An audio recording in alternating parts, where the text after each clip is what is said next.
सिरसा विधानसभा में नीतीश कुमार भी आए हैं और अपने विकास कार्यों की गिनाए और 10-10 हजार रुपए जो दिए वो महिलाओं को बताया कि हमने इतना दिया है। तो क्या इन बयानों का कुछ असर पड़ने वाला है? मुझे लगता है कि यहाँ के लोग और यहाँ की महिलाएं भी ये समझ चुकी हैं कि अगर नीतीश बाबू के पास इतना ही पैसा है और वो दे सकते थे तो चुनाव के 10 दिन पहले क्यों? वो तो 2 साल पहले भी कर सकते थे, 5 साल भी पहले कर सकते थे। उस समय उन्होंने क्यों नहीं किया? यहाँ हर कोई समझता है कि अब नीतीश बाबू का जो धोखा है वो फिर से नहीं हम सहने वाले हैं। इसीलिए नीतीश बाबू अभी कुछ भी कहें, कहीं भी जाएं, उनकी बात कोई नहीं मानने वाला है, ये निश्चित। मोकामा में घटना होती है, दुलाचन यादव को मार दिया जाता है, लेकिन एनडीए के नेता घूम घूम के बोल रहे हैं कि 20 सालों में हमने प्रशासन को या सुरक्षा व्यवस्था को चौकस किया। उनका जो झूठ है उसका कच्चा चिट्ठा वो खुद ही खोल रहे हैं और पूरे बिहार ही नहीं पूरे देश में लोगों ने दुलारचंद हत्याकांड को देखा है और वो जानते हैं कि इसके लिए दोषी कौन है, प्रशासन ने क्या किया और जो अंधा कानून का राज यहाँ चल रहा है उसकी पराकाष्ठा पहुँच गई है। इसीलिए किसी के कुछ कहने से कुछ नहीं होता, जनता असलियत जानती है। अमित शाह भी आए थे, चनपटिया में पड़ता है कुमारबाग, बोले कि कुमारबाग में हमने फैक्ट्री दी है, बिहार में बहुत से फैक्ट्री दी। आपने कहा कि उनका एक और बयान है कि यहाँ पे जमीन नहीं है तो हम फैक्ट्री नहीं देते। जी, और मैंने कहा अभी आपको अपने भाषण में कि बेसिकली ऐसे लोगों के दिमाग में जगह नहीं है। बिहार में तो जगह बहुत सारी है, इन लोगों के दिमाग में भूसा भरा हुआ है तो जगह नहीं है।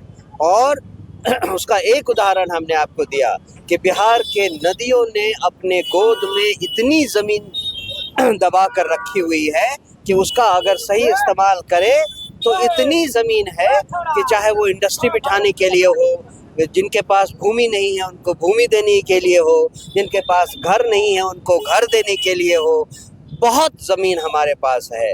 उसको सही ढंग से इस्तेमाल करने का नियत होना चाहिए और नीति होनी चाहिए। बिहार में पहली बार मतदान 60% लोग ने किया, इस पे क्या कहेंगे?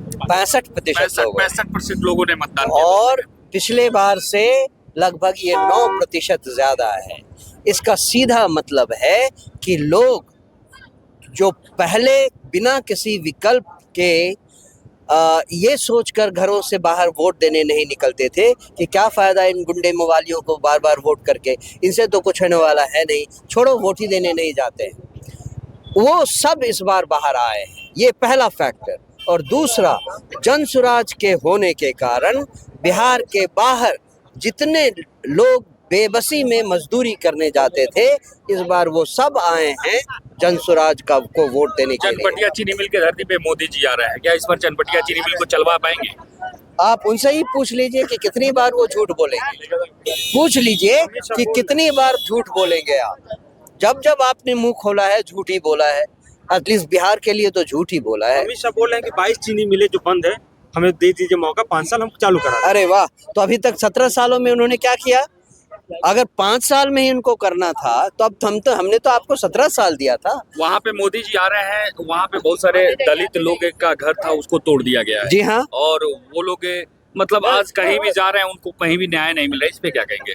ये तो इस सरकार की जो डबल इंजन की सरकार है इसकी नाकामयाबी को दिखा रहा है कि उनके ज़माने में, उनके राज में न केवल लोगों को गरीबी और मुफ्तली का सामना करना पड़ता है बल्कि न्याय भी नहीं मिलता है और उनके ऊपर अब भी इतने तरह के जुल्म किए जाते हैं कि उनका जीना दूभर हो गया है। चंपारण